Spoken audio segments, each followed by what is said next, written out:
Hindi ako bratinela o spoiled brat. Ang budget ng Pilipinas ay hawak lang ng 2 tao. Ang budget ng Pilipinas ay hawak lang ng 2 tao. Hawak lang siya ni Congressman Zaldico at ni Congressman Martin Romualdez. Yan ang katotohanan.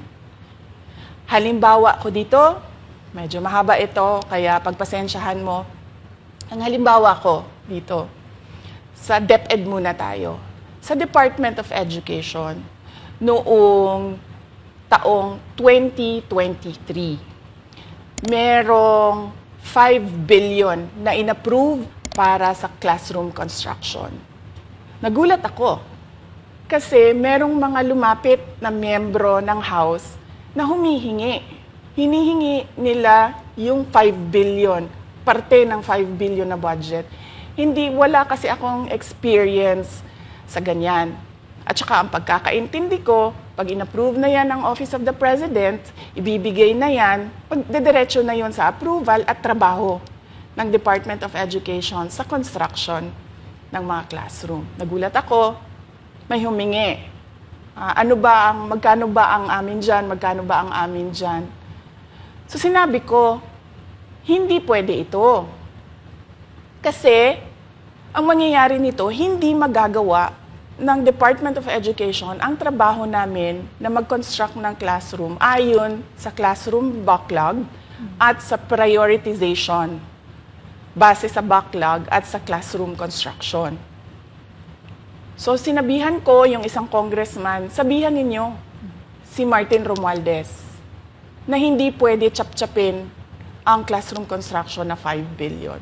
Kaya kung makikita ninyo sa budget proposal na approved ng Office of the President, 5 billion yon. Pero nung lumabas yung GAA o yung budget approved noong 2023, naging 15 billion siya. Dahil hindi nga ako pumayag na kunin yung 5 billion, dinagdagan nila ng 10 billion yung classroom construction ng Department of Education. Yung 10 billion na yon hindi kontrolado ng Department of Education. Controlled yon ni Congressman Zaldico at Congressman Martin Romualdez. Hindi ko na kailangan ng corroborative witness dito dahil makikita niyo yon sa papel. Makikita ng taong bayan yon sa papel. NEP, 5 billion, lumabas ang budget approved, 15 billion. So may iintindihan niyo, 'di ba? Bakit pa tayo magbo-budget hearing para sa Office of the Vice President? 2 tao lang naman ang nasusunod sa budget ng bayan natin.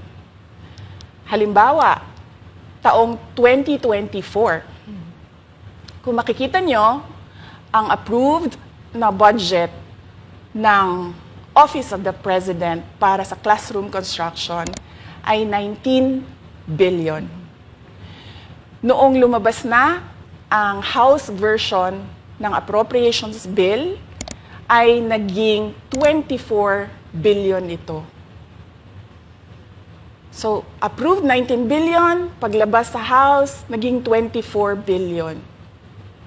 At doon sa 24 billion na yon, kung hahanapin mo sa papel, kinuha nila ang 5 billion ng repairs ng classrooms at nilagay nila doon sa 19 billion para maging 24 billion siya. So ang naiwan sa repairs, sa kawawang mga classroom, ay 1 billion. Kaya, makikita nyo, sa papel, nandyan yan. Naging 24 billion. At hindi lang yan, dahil noong 2023 ay hindi ako pumayag na hindi masunod yung DepEd na rules sa paano mag-classroom construction based on need.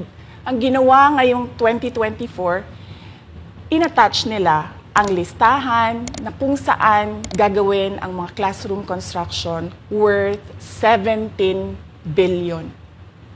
Makikita nyo yon sa papel. Pagdating namin sa Senate, nakita yun ng mga senador. Tinanong nila ang Department of Education, totoo ba o hindi totoo na galing sa inyo ang listahan ng 17 billion ng mga classroom construction? So sabi namin sa mga senador, hindi totoo. Hindi namin magagawa yung trabaho namin. Hindi natin masasolve ang classroom backlog kung ganito ang nangyayari. Pwede ba ninyo kaming tulungan?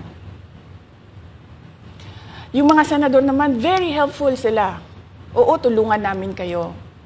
Kaya nga, kung makikita ninyo sa interpellation ng isang senador doon sa budget hearing sa Senate, tinanong niya diretso, galing ba sa DepEd ang listahan ng 17 billion?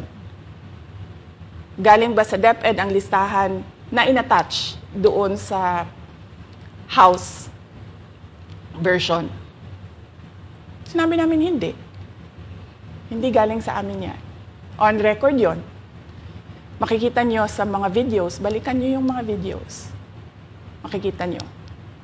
Yes, my concern, Madam Chair, Mr. President, under the GAB, I observed that there was an increase in the budget for the construction of new classrooms from 19.6 billion to 24.6 billion. However, this is my concern, which you mentioned earlier, that the repairs and rehabilitation of classrooms was decreased from 6.5 billion to 1.5 billion. I also have information, Madam Chair, Mr. President, that 24.6 billion allocated under the GAB, but only 9.8 billion from the allocation is left to the discretion of DepEd. Kaya hindi ko na kailangan ng witness kasi makikita nyo sa papel. Tapos dumating ang BICAM, walang nangyari dahil ang nasusunod doon ay si Congressman Zaldico at si Congressman Martin Romualdez. Kaya nandun pa rin naka-attach yung 17 billion na ginawang listahan ni Co at ni Romualdez. In fact, balik lang ako konti sa'yo, ha?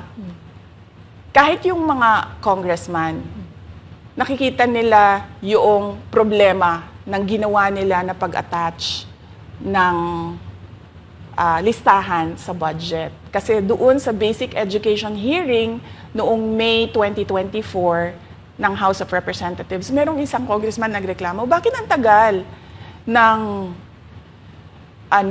classroom construction? Bakit ang tagal? Sabi nung USEC ng DepEd, kasi may pabago-bago sa listahan ng DPWH dahil hindi kami ang gumawa ng listahan.